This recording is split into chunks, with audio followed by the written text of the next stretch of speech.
एक अत्यंत महत्त्वाची, दिवसभरातली सर्वात महत्त्वाची मोठी बातमी ती म्हणजे औरंगजेबाच्या कबरीच्या वादाच्या अनुषंगानं आता 2 गटांमध्ये नागपुरात दगडफेकीचा प्रकार घडलाय।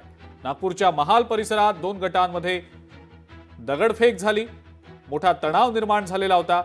गाड्यांची जाळपोळ देखील करण्यात आली। या दगडफेकीत या हिंसाचारात काही नागरिक, 2 पोलीस कर्मचारी जखमी झाल्याची माहिती मिळतेय। पोलिसांचा मोठा फौजफाटा सध्या घटनास्थळी दाखल झालेला आहे।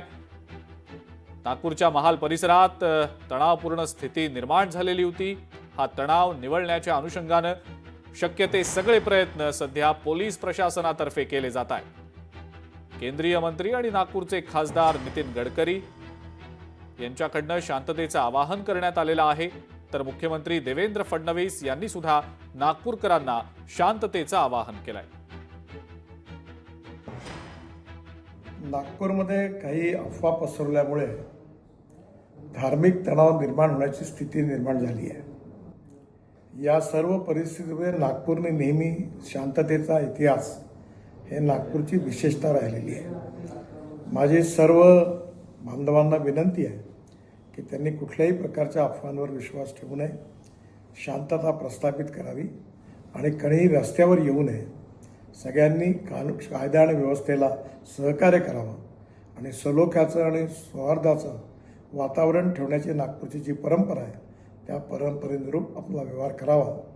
ज्या ज्या लोकांनी चुका केल्या असतील किंवा ज्यांनी गैरकायदेशीर कृत्य केले असतील त्यांच्यावर सरकार कारवाई करेल असा विश्वास मी आपल्या सगळ्यांना देतो।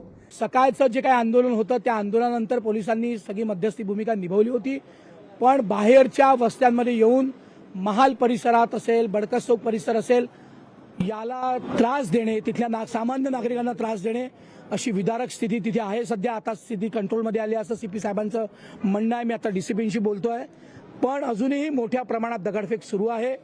दोन्ही बाजूंचे लोक आता रस्त्यावर आहेत।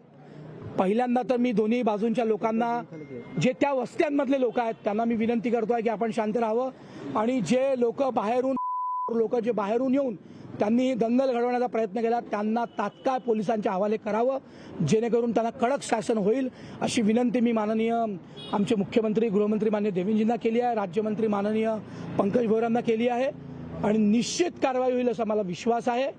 पण ही आता जी स्थिती आहे ती प्रचंड टेन्शनची आहे असं मला जे आतापर्यंत घडलं त्याच्यामध्ये ते लक्ष न देता त्या संदर्भात आपण सगळ्यांनी खेळीमेळीच्या वातावरण राहिलं पाहिजे। नागपूरचा आतापर्यंतचा माझा अनुभव असा आहे की नागपूर हे बोलते की अमन का शहर आहे, त्याच्यामुळे याला कुठेही गालबोट लागता कामा नये अशी आमची इच्छा आहे। त्याच्यामुळे अतिरिक्त बळाचा वापर करण्याचीही आमची इच्छा नाही, परंतु नाविलाजाने त्या ठिकाणी आम्हाला करावं लागतं जे आतापर्यंत घडलं। लोकशाही मराठी ऐका, पहा, जागरूक रहा।